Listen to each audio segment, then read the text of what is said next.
সুপ্রভাত বন্ধুরা, আজকে অনেক দিন পর আবার বৃষ্টির দেখা।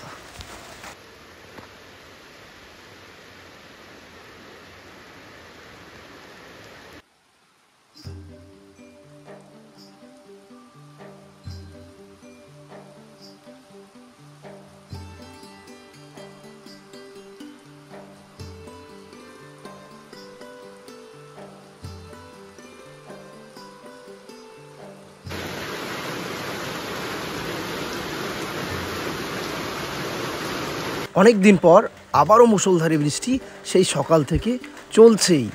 যাই হোক, বৃষ্টির দিন অবশ্য অনেকেরই ভালো লাগে, তাই আমারও ভালো লাগে, আর তার জন্যই তোমাদের সাথে শেয়ার করানো। যাই হোক, কেমন লাগছে এই গ্রামের বৃষ্টির পরিবেশটা অবশ্যই কমেন্ট করে জানাবে।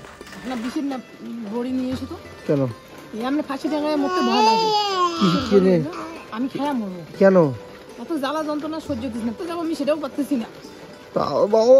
বাড়িতে কি তুমি কি বোঝো? কেন বাড়িতে আর লোক নাই? নাই। কোথায় গেছে?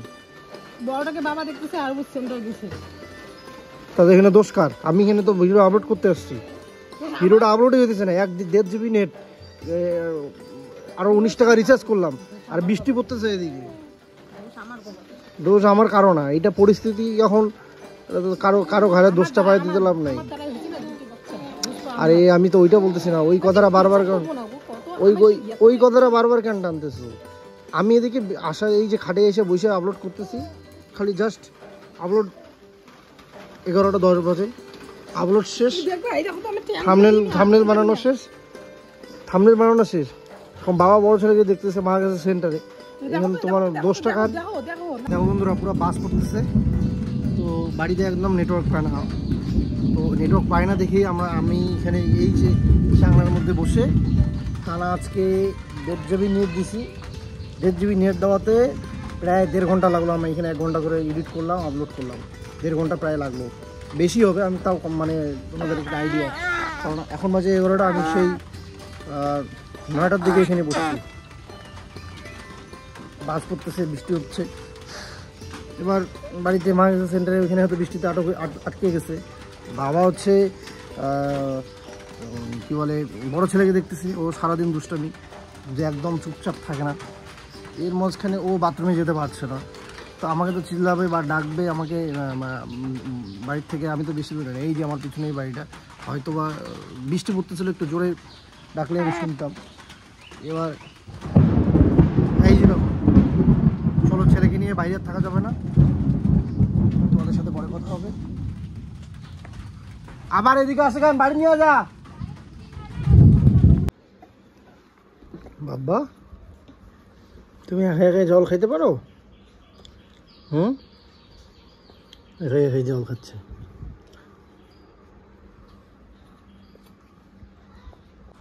আমাদের পার্শ্ববর্তী দেশ, সীমান্তবর্তী দেশ, তো অনেক নিউজ কিন্তু আমাদের ইন্ডিয়াতে সব সময় চলে আসে। অনেক বলতে কি, প্রায় নিউজ, মানে নানান রকম খবর ফেসবুকে, বিশেষ করে ফেসবুকের দৌলতে, ইউটিউবের দৌলতে, মানে সোশ্যাল মিডিয়ার দৌলতে কিন্তু আমরা অনেক খবর পাই। বা ওরাও, বাংলাদেশেরও আমাদের অনেক সাবস্ক্রাইবার আছে, বা আমাদের ফ্যামিলির সদস্য আছে, তারাও কিন্তু প্রতিনিয়ত আমাদেরও দেশের খবর পায় সোশ্যাল মিডিয়ার মাধ্যমে। একটা রিসেন্টলি একটা খবর দেখলাম, ওয়ান অফ দ্য, কী বলবো, মানে একজন বড় ইউটিউবার ছিল বলতে সেটা তোমরা সবাই জানো কার কথা বলছি। যে খবরটা সবসময় আমরা এখন 2 দিন ধরেই আমাদের সবসময় চোখে আসছে, সেটা হচ্ছে তহিদ আফ্রিদি বলে একজন বাংলাদেশের অনেক বড় একজন ইউটিউবার ছিল। অবশ্যই তোমরা সবাই জানো, তো আমরাও কিন্তু চিনি সোশ্যাল মিডিয়ার মাধ্যমে। যাই হোক, ব্লগ খুব বেশি দেখা হতো না, কিন্তু মাঝে মাঝে সোশ্যাল মিডিয়াতে আমরা দেখতে পেতাম, চলে আসতো অটোমেটিক্যালি। তো এবার যে জিনিসটা হচ্ছে, যেটা দেখলাম, যে তহিদ আফ্রিদির ক্লোজ, যাকে ব্রাদার বা বন্ধু মনে করতো, তো যেটা শোনা যাচ্ছে,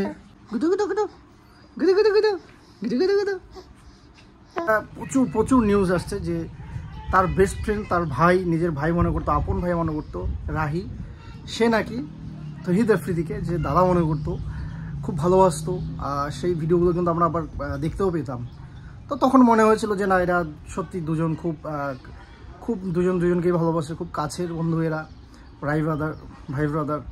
কিন্তু আজকে যেটা দেখতে পাচ্ছি বা শুনতে পাচ্ছি, কতটা সত্যি জানি না, তবে যদি এটা সত্যি হয়, সত্যি লাগার একটা বিষয়। ভাবো যে যাকে নিজের থেকেও বেশি ভালোবাসতো বা যাকে হচ্ছে নিজের ভাই মনে করতো, বন্ধু মনে করতো, সে যদি একটা এরকম বেইমানি কাজ করে, তাকে যদি ধরিয়ে দেয়, সে, আমি জানি না সে কি করেছে, কি অপরাধ করেছে, পুলিশ ধরবে, সেটা ওনাদেরই ব্যক্তিগত, মানে ওনাদের পুরোটাই আলাদা বিষয়।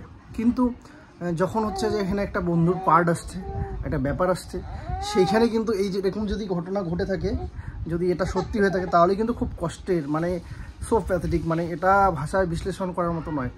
তো সেই কথাটাই কিন্তু আমরা ভিডিওতে দেখি আর ভাবি। আর মিতুকেও আমি বলছিলাম, তো মিতুও কিন্তু তহিদ আফ্রিদির ভিডিও দেখতো আগে। তো যখন এরকম দেখলো, বিষয়টা হচ্ছে যে ওই আর কি, যে কালকে ভিডিওটা ও দিয়েছিল, ওই কিছুটা ওরকম টাইপেরই, যে আসলে কাউকে এতটা কাছের ভাবা যায় না, কাউকে এতটা কাছের বন্ধু ভাবা যায় না। তো বিশেষ করে এই যে জিনিসটা হচ্ছে বাংলাদেশে, সেইটাকে উদ্দেশ্য করেই এই মূলত এই ভিডিওটা ওর বানানো, কালকে ওই ভিডিওটা বানানো কালকে। তো এখানে আবার তোমরা অনেক কমেন্ট করছো, যে মানে যেগুলো হচ্ছে আমাদের ভিডিওর সাথে কোনো রকম ইসে নেই। তো আর কিছুটা বাস্তব, তোমরা যদি তহিদ আফ্রিদির ব্যাপারটাই ভাবো, তাহলে দেখো কতটা কি বাবা, কি আমি আছি তো, খেলো তুমি, খেলো। তো এইটাই ছিল বিষয়টা আসলে বন্ধুরা। কাউকে আপন, কাউকে কাছের বন্ধু এতটা কাছের ভাবাটা ঠিক নয়। আর বাকিটা তোমরাই কমেন্ট করে জানাবে যে আমি ভুল বললাম না ঠিক বললাম। আমারও তাই মনে হচ্ছে কালকের এই দুদিন ধরে এই নিউজগুলো দেখে, যে সত্যি মানে কাকে তোমরা নিজের ভাববে, কাছের ভাববে, আপনজন ভাববে, দিন শেষে পরিস্থিতির দ্বারা সবাই পরিচালিত, এই হচ্ছে ব্যাপার। হয়তোবা ভিডিও শুরুতে এরকমটা দেখে ভাবছো যে মিতু কেন এরকম কথাগুলো বলছে। আসলে এক সময় মানে এতটা চাপ হয়ে যায় না, আমি তোমাদের বলে বোঝাতে পারবো না। মা গেছিলো সেন্টারে, বাবা বড়টাকে দেখছিল। আর সত্যি কথা বলতে বাবাকে যে দিয়ে যাব, বাবা ওই বারান্দায় ছিল, মানে আমি যে ডাকবো, মানে বাবার ওই যে কাঁচা ঘরটাতে ওটাতে ছিল, আমি যে ডাকবো বৃষ্টির মধ্যে সেটাও সম্ভব না, কারণ বাবা কানেই শোনে না। যতই জোরে চিৎকার করি, যতই যাই করি, বাবা কিছুতেই শুনবে না যতক্ষণ না বাবা গিয়ে সামনে না দেবো, সামনে চোখের সামনে যখন দেখবে তখন। তো আমার এত বাথরুম পেয়েছে মানে বলে বোঝাতে পারবো না তোমাদের। তোমরা বুঝতেই পারছো যে কি অবস্থা হয়েছিল। বাড়িতে কেউ নেই, এখন বাচ্চাটাকে আমি কিভাবে নিয়ে যে বাথরুমে যাব সেটাও সম্ভব না, কারণ বৃষ্টি পড়ছে।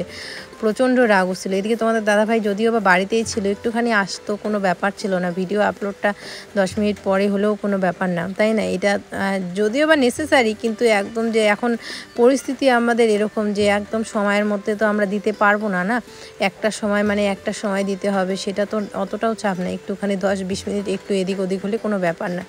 তো যাই হোক, মাঝে মাঝে এমন মনে হয় সত্যি বন্ধুরা, যে আমি মনে হয় পৃথিবী ছেড়ে চলে যাই।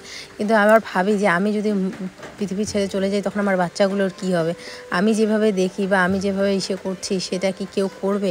কোনো দিনও করবে না। ওই জন্যই বলে মা মাই হয়। তো আমার মতো পরিস্থিতি হবে তাদের, যে এরকম আমার এরকম পরিস্থিতি এখন, যে একটুখানি চাইলেও গিয়ে কোথাও একটু রেস্ট করা বা একটুখানি থাকে, আমি বলে বোঝাতে পারবো না যে মা থাকলে কতটা মানে হয়।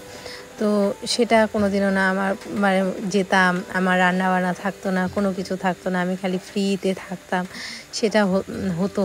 কিন্তু এখন আর সেরকম পরিস্থিতি নেই। তো এইগুলো ভাবি যে আমার ছেলেদেরও ভবিষ্যতে যদি আমার মতো পরিস্থিতি হয়, তো সেই জন্য খারাপ কিছু চিন্তা ভাবনা নিয়েও কিন্তু নেই না।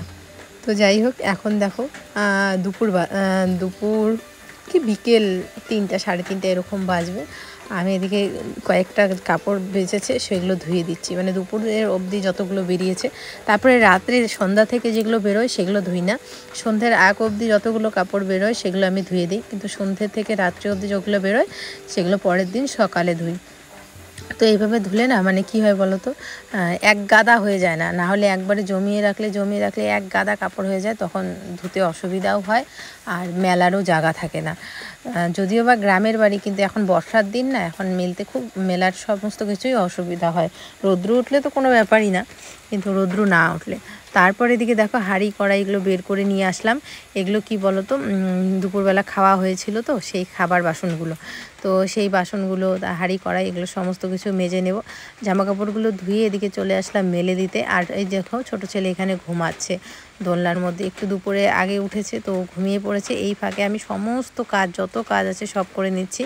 আর বড়টা গেছে মার সাথে একটুখানি দোকানে, ওই যে সামান্য কিছু খরচা, যেরকম লবণ, তারপর হচ্ছে আর কি জানি বিস্কিট, এই সমস্ত কিছু নিয়ে আসতে আর কি আছে। তো যাই হোক, এদিকে দেখো এক গাদা কাপড়, এগুলো শুকিয়ে গেছে, তো এগুলো নিয়ে আসলাম সমস্ত কিছু। এগুলো আর কি করব, ভাঁজ করব। তার আগে আমার খাটটা কালকে বড় ছেলে কি করেছে বলো তো, খাটের ওই সাইড দিয়ে মোবাইল ফেলে দিয়েছিল কালকে আমার। তো মোবাইল ফেলে দেওয়াতে কি হয়েছে, খাটটা একদম টেনে নিয়ে এসে তোমাদের দাদাভাই হচ্ছে মোবাইলটা বের করেছে, কিন্তু এখন আর খাটটা যে সরিয়ে দিবে, মানে দেওয়ালের সাথে লাগিয়ে দিবে, সেটা আর পারছে না। তো যার কারণে মানে একদমই একা তো পারছেই না। তারপরে আমিও একটুখানি ধরলাম, মাও একটুখানি ধরলো, আর আমাদের শরীরের কতটুকু আর জোর, তাও আমরা পারছি না। পরে আজকে বাবাকে ডেকে সবাই মিলে আর কি ঠেলে ওইদিকে চাপিয়ে দেওয়া হবে। আসলে আমাদের ঘরটা হয়ে গেছে ছোট, যতদিন না একটা বড় রুম হচ্ছে আমাদের, ততদিন সমস্ত কিছু ভালো করে সেট করাও যাচ্ছে না, আর দেখতেও খারাপ লাগছে। আমার ঘরটা ভালো করে আমি মনের মতো করে করব, তো খুবই ইচ্ছা আছে, খুব তাড়াতাড়ি করব, তোমরা সমস্তটাই দেখতে পারবে। আসলে কেন বলো তো, চাইলে এখনই আমি হাত দিতে পারি ঘরের কাজে, এখনই যদি চাই আমি এখনই হাত দিতে পারি, কিন্তু কেন দিচ্ছি না বলো তো, যে দেখো আমি চাই না যে এই যে অর্ধেক কাজ করব তারপরে আবার করব না। ওই দেখো, মানে আমি চাই হচ্ছে একবারে ধরবো, একবারে শেষ হয়ে যাবে। ওই একবার করলাম, হাফ করে রেখে দিলাম, তারপরে করলাম। যদি আমি চাই যে হাফ করে রেখে দিব, তাহলে আমি এখনই ঘরের কাজ করতে পারি, কিন্তু আমি চাই না ওইভাবে। আমি একদম পুরো ধরে একদম পুরো শেষ করে দেবো, এরকমভাবে আমি ঘরের কাজ করব। আর ইচ্ছে আছে তো অবশ্যই ছাদ দিয়ে করব, ছাদ ঢালাই করে তারপরে টাইস বসিয়ে একদম মনের মতো করে আমি দুটো রুম করব। একটা অবশ্যই ছেলেদের জন্য থাকবে, আর একটা আমাদের জন্য। আর বাবা মা তখন এই রুমগুলোতে, মা তো এই রুমেই থাকে, আর বাবা আমাদের রুমটাতে চলে আসবে। তো বন্ধুরা এদিকে দেখো বিছানার চাদর টাদর সমস্ত কিছু চেঞ্জ করলাম, আর বাকি বিছানার চাদরটা ওটা না গরম জল করলাম, ধুয়ে দেবো। সাদা বিছানার চাদর তো একটুতেই নোংরা হয়ে যায়। তো আজকে দুপুরে এক ফোঁটাও ঘুমাতে পারিনি, তার কারণ কি বলতো, দুইটাই ঘুমাইনি, তো সেই জন্য ঘুমাতে পারিনি। আর মাঝে মাঝে না আমি কি বলি, ভগবানকে বলি যে ভগবান, একটা মানে দারুণ একটা কথা বলছি আজকে তোমাদেরকে তোমাদেরকে বলবো বন্ধুরা, দাঁড়াও।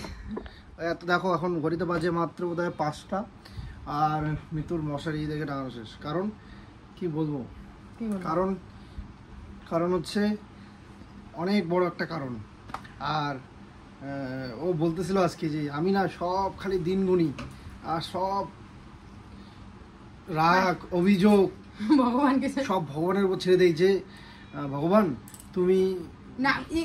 মানে সত্যি কথা বলতে, মানুষ যখন খুব রাগে ওঠে না, তখন তুই করে বলে। আমি ভগবানকে ঠিক তুই করেই বলছি।